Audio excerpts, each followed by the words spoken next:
Hello students, how are you? I hope you all are fine and doing your studies properly. So welcome into the class 8 and I am your maths teacher. So in previous video we discussed about the exercise number 3.2. Practice exercise, okay? And today we will discuss about the brain teaser question. In this exercise some questions are very typical and these questions are never asked in your examination, okay? मतलब इनमें से कुछ questions बहुत ज़्यादा typical हैं और ऐसे questions आपके एग्जाम में नहीं आते हैं, लेकिन इसमें आपके दिए हैं तो मैं बता देती हूँ, ठीक है। बाकी आपके जो एनसीईआरटी फोल्डर्स हैं मेनली क्वेश्चन वहीं से ही बनते हैं और प्रैक्टिस को परफेक्ट एक्सरसाइज भी मैं आपको बता रही हूँ।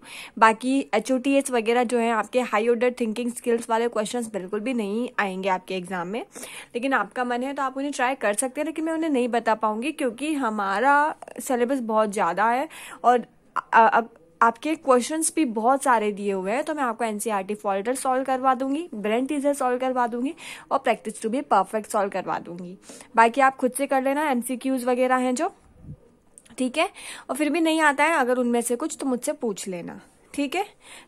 और इसके अलावा गूगल वगैरह पे क्वेश्चन डाल सकते हैं। डाउटनट आपका एक ऐप आता है, brainly.in एक ऐप आता है, वहाँ पर आप क्वेश्चन की फोटो खींच के डाल सकते हैं, वहाँ पर उस क्वेश्चन से रिलेटेड आपको आंसर मिल जाएगा, ठीक है। आगे मेरी बात समझ में। तो अब हम चैप्टर स्टार्ट करते हैं। हमारा जो फर्स्ट क्वेश्चन है वो है the opposite angles of the parallelogram, ये हैं, ठीक है। आपको पैरेलोग्राम के अपोजिट एंगल्स दिए गए हैं, तो आपको क्या करना है, find the measure of each angle of parallelogram. आपको पैरेलोग्राम का सभी एंगल्स का मेजरमेंट फाइंड करना है। ये आपको अपोजिट एंगल्स दिए हुए हैं, ठीक है। So let's start. क्वेश्चन है आपको अपोजिट एंगल्स दिए हैं पैरेलोग्राम के और आपको पता है कि पैरेलोग्राम के अपोजिट एंगल्स आपस में इक्वल होते हैं।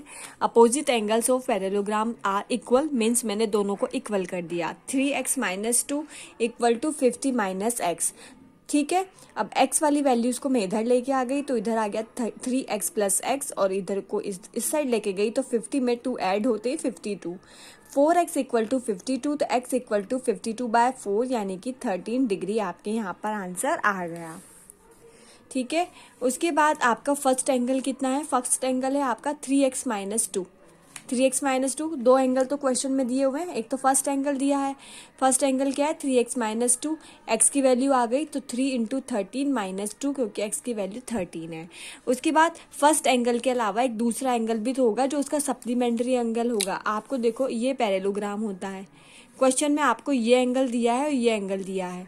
ये दिया है 3x - 2, ये दिया है 50 - x, ठीक है। और ये आपको चारों बताने हैं, तो ये तो आपके आ गया 37। इसके पास वाला जो होगा वो क्या होगा, 180 - 37, यही तो होगा। ये दोनों सप्लीमेंट्री एंगल क्या होते हैं, सप्लीमेंट्री एंगल्स का एडिशन 180 होता है। तो जब ये वाला आपके 37 है तो ये वाला 180 - 37 होगा। तो मैंने यहाँ पे लिख दिया 180 - 37 आपके 140 डिग्री। थर्ड एंगल आपका 50 - x है, 50 एज इट इज, x आपका 13 है तो ये आपके आ गया 37।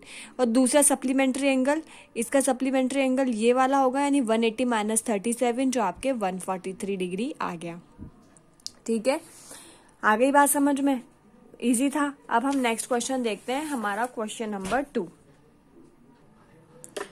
क्वेश्चन नंबर क्यू है, क्या है, find the number of sides of regular polygon whose each exterior angle has a measure of 45 degree. आपको क्या है, साइड्स, नंबर ऑफ साइड्स बतानी है पॉलीगॉन के जिसका ईच एक्सटीरियर एंगल 45 डिग्री है। अब बताओ ईच एक्सटीरियर एंगल का फॉर्मूला क्या होता है। ईच एक्सटीरियर एंगल का फॉर्मूला हमारे होता है 360 डिग्री बाय n। मैंने आपको बता दिया था कि ये होता है, क्वेश्चन फॉर्मूलेज लिखवाए भी थे। अब ईच एक्सटीरियर एंगल की वैल्यू अपने को दी है क्वेश्चन में 45 डिग्री, 360 डिग्री अब ये आ गया। n आपको फाइंड करना है तो n = n यहाँ पर चला गया, ऐसे जाएगा ना, ऊपर जाएगा, यहाँ पर डिवाइड में तो ऐसे चला जाएगा। 45 यहाँ पर नीचे की साइड आ जाएगा, क्रॉस मल्टीप्लिकेशन जिसे बोलते हैं वो यहाँ हो जाएगा। अब ये कैंसिल कर देंगे, डिवाइड करने पर नंबर ऑफ साइड्स आपके 8 आ जाएगी, ठीक है। ये क्वेश्चन आपके ऐसे ही होगा। अब हम हमारा क्वेश्चन नंबर 3 देखते हैं।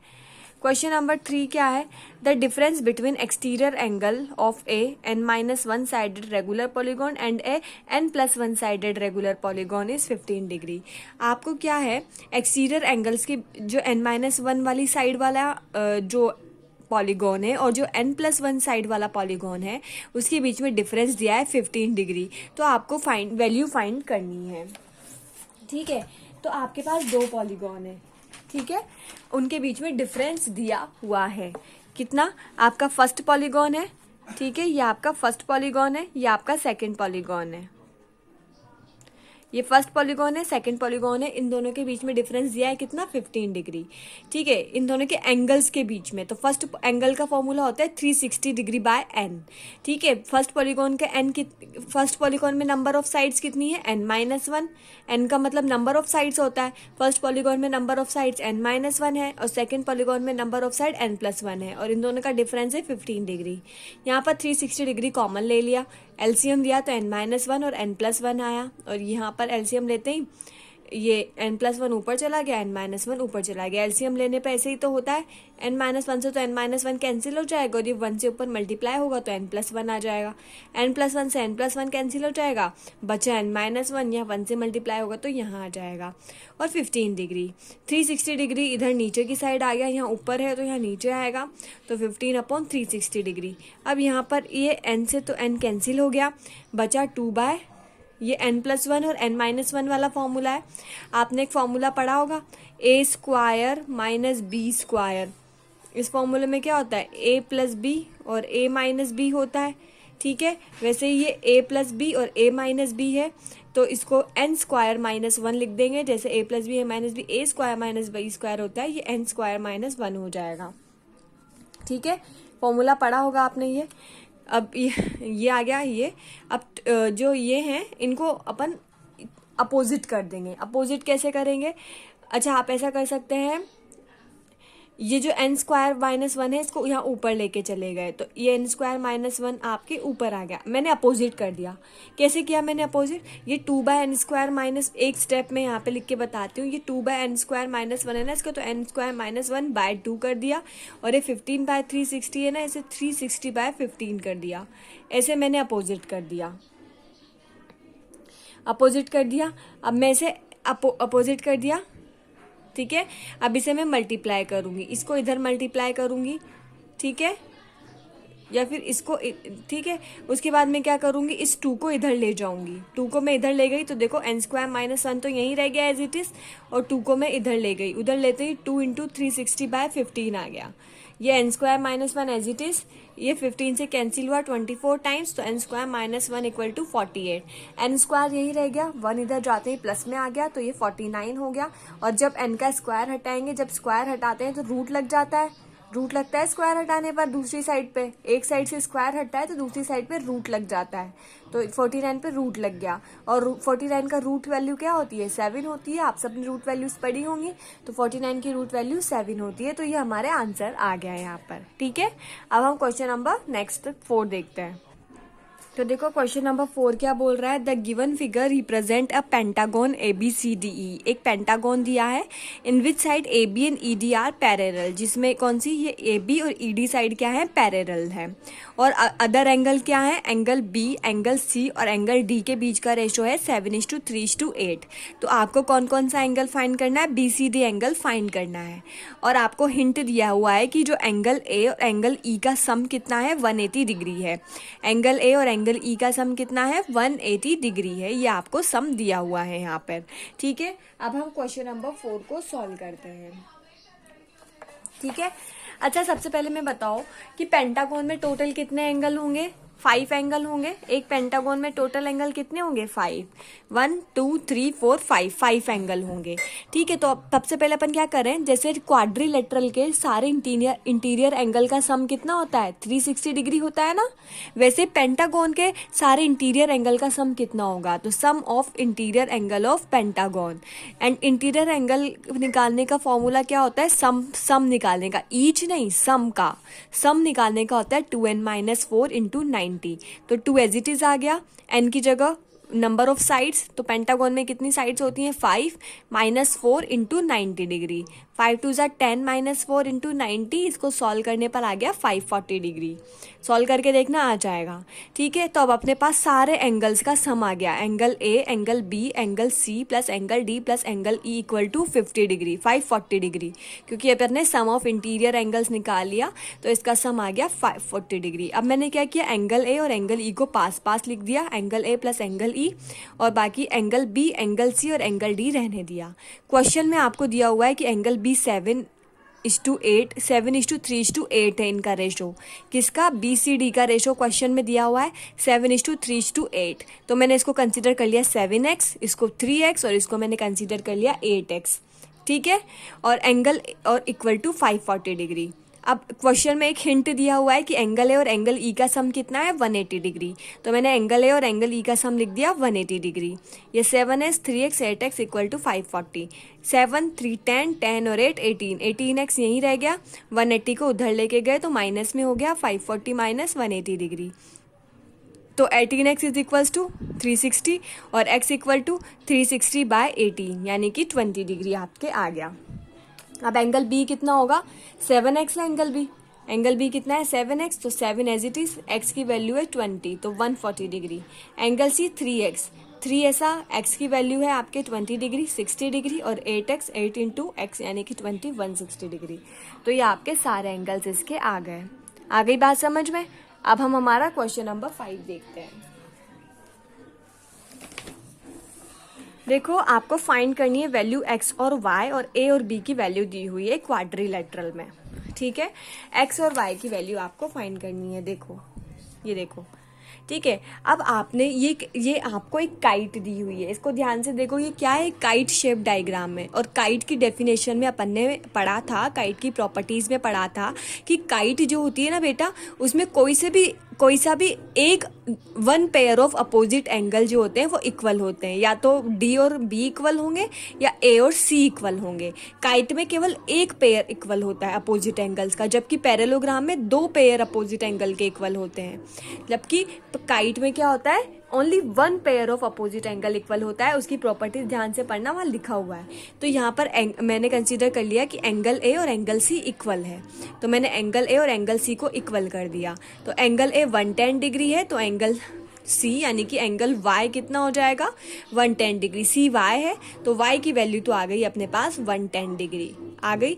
अब ये क्वाड्रिलेटरल है, क्वाड्रिलेटरल में चारों angle a, angle b, angle c, angle d का सम कितना होता है 360 डिग्री। ठीक है, क्वाड्रिलेटरल में अपन कई बार पढ़ चुके हैं कि सभी एंगल का सम 360 डिग्री होता है। एंगल ए 110 डिग्री है, बी 60 डिग्री है, सी आपको पता है अपोजिट एंगल का सम सेम होता है, तो ये 110 डिग्री है। और एक्स को मान लिया मैंने एक्स। ठीक है, अब मैं इसको भी 60 के इक्वल कर सकती थी क्योंकि ये भी अपोजिट एंगल है, लेकिन काइट में केवल एक पेयर ही इक्वल होता है, कोई सा भी एक पेयर, तो मैंने यहाँ इस वाले पेयर को इक्वल मान लिया। ठीक है, 360 डिग्री। एंगल एक्स यहीं रह गया, इन तीनों को ऐड करके इधर ले आया, तो 360 माइनस 280 और एंगल एक्स आ गया आपके 80 डिग्री। तो ये क्वेश्चन आपको समझ आ गया होगा। अब हम नेक्स्ट क्वेश्चन देखते हैं, that is the question number 6। Question number 6, ये the ratio of measure of interior angle of 2 polygon. आपके जो 2 पॉलीगॉन्स हैं उनके इंटीरियर एंगल्स का रेशो दिया है जो कि 8:9 है, और उनकी रेशो ऑफ देयर साइड्स आएगा। यहाँ पे साइड्स होती है ना एंगल की, देयर साइड्स इज 3:4। ठीक है, find the number of sides of the polygon. तो टोटल दोनों पॉलीगॉन्स में आपको नंबर ऑफ साइड्स बताना है, इस 8 वाले में भी और 9 वाले में भी, दोनों पॉलीगॉन्स में आपको नंबर ऑफ साइड्स बताना है। तो इस क्वेश्चन को अब हम देखते हैं। तो let's see, number of arms in first polygon हमने कंसीडर कर ली 3n, क्योंकि आर्म्स यानी कि जो साइड्स हैं उनका रेशो 3:1 है, तो फर्स्ट पॉलीगॉन का 3n कंसीडर कर लिया, और सेकंड पॉलीगॉन का साइड्स को 4n कंसीडर कर लिया। क्यों? क्योंकि इनका रेशो 3:4 है। ठीक है, अब इंटीरियर एंगल का फॉर्मूला क्या होता है, ईच आपको पता है इंटीरियर एंगल का फॉर्मूला हम पढ़ चुके हैं। ईच इंटीरियर एंगल का फॉर्मूला होता है 2n - 4/n इंटू 90 डिग्री, या फिर n - 2/n इंटू 180 डिग्री। इन दोनों में से कोई सा भी फॉर्मूला आप अप्लाई कर सकते हैं। ठीक है, इंटीरियर एंगल का मैंने ये नीचे वाला फॉर्मूला अप्लाई किया। तो first interior angle upon second interior angle मैंने यहाँ पर लिखा, और इनका रेशो कितना है 8/n, 8:9 ही तो है, तो 8/n। फर्स्ट इंटीरियर एंगल का फॉर्मूला क्या होगा, n-2n अपॉन 180 डिग्री, दूसरे का भी यही होगा n-2 upon n into 180 degree, और इधर 8/n एज इट इज आ गया है, बीच में इक्वल टू है। ठीक है, अब फर्स्ट इंटीरियर एंगल की आर्म क्या है, साइड वहाँ पे नंबर ऑफ n क्या है, 3n है, 3n कंसीडर किया है, तो n की जगह 3n-2 अपॉन 3n, और इसको 4n कंसीडर किया है तो 4n-2 अपॉन 4n, और यहाँ पर 8/9 एज इट इज़। ठीक है, इसके बाद आपको पता है 3n-2 3/n तो एज इट इज़ आएगा, जो बाय वाली वैल्यू होती है वो ऊपर चली जाती है, तो ये 4n ऊपर चला गया और 4n-2 नीचे आ गया, और 8/n। अब यहाँ पे n से n कैंसिल कर दिया तो क्या बचा, 3n-2/3 और 4 upon 4n-2 equal to 8/n। 4 को अंदर इससे मल्टीप्लाई कर दिया तो 12n और 8, और 12n और 6/8/n। ठीक है, उसके बाद हम देखते हैं, मैंने मल्टीप्लाई कर दिया 8 को इधर की साइड, 9 को उधर की साइड, तो मल्टीप्लाई कर दिया, 9 को इधर मल्टीप्लाई किया मैंने, इधर इससे क्रॉस मल्टीप्लाई होगा, और 8 को इससे क्रॉस मल्टीप्लाई तो होता है इक्वल टू के साइड, तो मल्टीप्लाई करने पर ये आ गया 70। जो n वाली है उसको इस साइड ले लिया, जो नॉर्मल है उसको इस साइड ले लिया, तो क्या आ गया 12n इक्वल टू 24। अब n यही रहने दिया, 12 डिवाइड में चला गया, तो 24/12 इक्वल टू 2। तो number of sides in first polygon कितनी थी, 3n थी, n की वैल्यू 2 आ गई, तो 3 इंटू 2 यानी कि 6। Number of side in second polygon 4n थी, n की वैल्यू 2 आ गई, तो 4 इंटू 2 यानी कि 8, यानी फर्स्ट पॉलीगॉन में 6 साइड्स है यानी कि हेप्टागॉन है, सेकेंड पॉलीगॉन में 8 साइड्स है यानी कि ये ऑक्टागोन है। ठीक है, आ गई बात समझ। नेक्स्ट क्वेश्चन देखते हैं। क्वेश्चन नंबर 7 में आपको ABCD जो है मिड पॉइंट, आपको एक सबसे पहले मैं आपको बताती हूँ कि एक पैरेलोग्राम है PQRS। ठीक है, उस PQRS की 4 आर्म्स हैं, PQ, QR, RS and SP, और इन आर्म्स के मिड पॉइंट है ABCD। और वैसे ही अपन ने अब उन पॉइंट्स में से S और A को, S और B को, Q और C को एंड Q और D को आपस में ज्वाइन कर दिया, तो आपको एक आपके ये बना पैरेलोग्राम, उसका आपको बताना है कि वो पैरेलोग्राम है या नहीं, वो प्रूफ करना है। अब इसमें क्या लिखा है, मैंने क्या बोला, आपको समझ नहीं आया होगा, मैं आपको ड्रॉ करके बताती हूँ इसने क्या क्या बोला है। ठीक है, सबसे पहले तो इसने क्या बोला है, आप अपनी बुक देखते जाओ, मैं क्या बता रही हूँ। इसमें एक बोला है कि एक पैरेलोग्राम है, क्या है, एक पैरेलोग्राम, और उस पैरेलोग्राम का नाम है PQRS। उसके बाद इसने बोला है इस पैरेलोग्राम की आर्म्स हैं, क्या क्या है, PQ, QR, RS और SP हैं। ठीक है, और बोला है कि A किसका मिड पॉइंट है, PQ का, B किसका मिड पॉइंट है, QR का, C किसका मिड पॉइंट है, RS का, और D किसका मिड पॉइंट है, SP का। यही बोला है। अब देखो उसके बाद किस किस को ज्वाइन करना है, SA को ज्वाइन करना है, ये SA को। ठीक है, उसके बाद SB को, यानी कि SB को ज्वाइन करना है। उसके बाद देखो किसको ज्वाइन करना है, QC को, यानी कि Q ये C, और उसके बाद किसको ज्वाइन करना है, QD को, यानी कि ये Q और ये D। कर दिया ज्वाइन। ठीक है, उसके बाद आपके एक पैरेलोग्राम बना, कौन सा, और ज्वाइंट एट इंटरसेक्ट EF, और ये कहाँ पर ज्वाइन हो रहे हैं, इस इंटरसेक्ट E पे और इंटरसेक्ट F पर ये ज्वाइन हो रहे हैं। ये मैंने राइट कर दिया। ठीक है, अब आपको कौन से पैरेलोग्राम का किसको प्रूफ करना है, पैरेलोग्राम EQFS को। किसको, EQFS को आपको पैरेलोग्राम प्रूफ करना है, इस बीच वाले को। तो कैसे प्रूफ करेंगे, ये बहुत ही टिपिकल क्वेश्चन है। ऐसा क्वेश्चन जनरली नहीं पूछा जाएगा, लेकिन फिर भी मैं इसका बता देती हूँ, बहुत लंबा सा क्वेश्चन है। सबसे पहले मैं देखती हूँ कि AP इक्वल टू AQ है। कौन कौन सा, AP इक्वल टू AQ, हाँ ये दोनों इक्वल है, हाफ पॉइंट है, और ये किसके इक्वल है, PQ/2 के, इस PQ के हाफ के इक्वल है ऑब्वियसली। वैसे SC इक्वल टू CR है, SC इक्वल टू CR है, और ये किसके इक्वल है, SR हाफ के। ठीक है, और PQ इक्वल टू SR है, PQ इक्वल टू SR है, ये यहाँ से सॉल्यूशन है इसका। क्यों है ये दोनों इक्वल, क्योंकि पैरेलोग्राम में क्या होता है, अपोजिट साइड्स इक्वल होती हैं, तो PQ और SR आपस में इक्वल है। अब ठीक है, अब ये इक्वेशन 1, ये इक्वेशन 2, इक्वेशन 3 से अपने को क्या पता लग गया, इससे पता लग गया अपने को कि जो AP है वो ए पी इस एस सी के इक्वल है और ए क्यू जो है उस सी आर के इक्वल है, यानी कि a p, s c, a q और सी आर आपस में इक्वल है क्योंकि ये सारे आपस में इक्वल हैं। ठीक है, आ गई बात समझ में। उसके बाद अपन ने क्या किया, अपन ने देखो उसके बाद किया कि angle a p s and angle c r q, ठीक, ये एंगल ही ट्राइंगल है। अपन ने दो ट्राइंगल लिए, ट्राइंगल ए पी एस और ट्राइंगल सी आर क्यू। कौन कौन सा? ट्राइंगल ए पी एस और ट्राइंगल सी आर क्यू। ठीक है, ये ए पी एस ये वाला ट्राइंगल और ये वाला ट्राइंगल, ये दोनों ट्राइंगल लिए और इस ट्राइंगल में क्या बोला अपने को, A P equal to C R है, A P equal to C R है। ये कौन सा, एक तो ये पूरा ट्राइंगल और ये पूरा ट्राइंगल, इसमें ए पी किसके इक्वल है? सी आर के। हाँ ये तो है, अपन ने अभी प्रूव किया है कि ए पी और सी आर आपस में इक्वल है, यहाँ पर प्रूव किया था ना। तो इन दोनों ट्राइंगल में ए पी और सी आर आपस में इक्वल है, तो मैंने लिख दिया कि ये आपस में इक्वल है।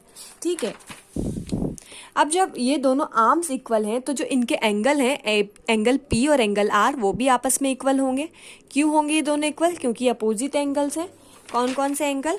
एक तो ये पी एंगल और ये आर एंगल आपस में इक्वल होंगे क्योंकि ये अपोजिट एंगल्स हैं। बेटा ये बहुत थ्योरिकल है, इसको प्रूफ करने के लिए पूरा सॉल्व करना पड़ेगा, इसको इतना माइंड मत करना, ये क्वेश्चन में नहीं आएगा, पेपर में नहीं आएगा वैसे तो, फिर भी मैं आपको समझा रही हूँ। ठीक है, अब मैंने ये दोनों ट्राइंगल ले लिए, उसमें मैंने ये दोनों प्रूफ कर दिए और ये दोनों तो इक्वल होंगे ही क्योंकि ये अपोजिट एंगल है। ठीक है, और उसके बाद p s equal to r q है, ये दोनों भी आपस में इक्वल है। देखो डायग्राम में पी एस और आर क्यू कौन सी है, तो ये देखो, ये पी एस और ये हाँ, ये दोनों आर्म्स भी इक्वल है। क्यों इक्वल है? क्योंकि अपोजिट साइड से हैं, अपोजिट साइड इक्वल होती है पैरेललोग्राम में। उसके बाद इससे अपने को पता लग गया कि जो ये ट्राइंगल ए पी एस और ट्राइंगल सी आर क्यू क्या है, कॉन्ग्रुएंट ट्राइंगल है। कॉन्ग्रुएंट मतलब आइडेंटिकल, यानी कि दोनों सेम है, एक जैसे हैं बिल्कुल। क्यों? क्योंकि इनके एंगल्स इक्वल हैं, इनकी आर्म्स इक्वल हैं। अभी अपन ने बताया कि P S P R Q के बराबर है, ए पी सी आर के बराबर है, इनकी आर्म्स इक्वल है, इनके एंगल्स इक्वल हैं, तो इसका मतलब ये दोनों ट्राइंगल भी इक्वल हैं, बिल्कुल आइडेंटिकल हैं।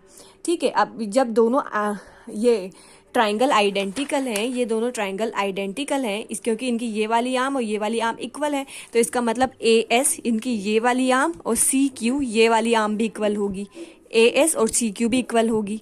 जब ये और ये और ये और ये इक्वल है तो ए एस और सी क्यू भी इक्वल होंगी, तो ये दोनों भी क्या हो गई? इक्वल। तो ये यहाँ से प्रूफ हो गया। ठीक है, तो इस इक्वेशन से प्रूफ हो गया कि ए एस और सी क्यू भी इक्वल है। ठीक है, और ए सी और ए क्यू भी इक्वल है, इससे ये प्रूफ हो गया। क्योंकि दोनों ट्राइंगल इक्वल हैं तो इनका सब कुछ इक्वल होगा।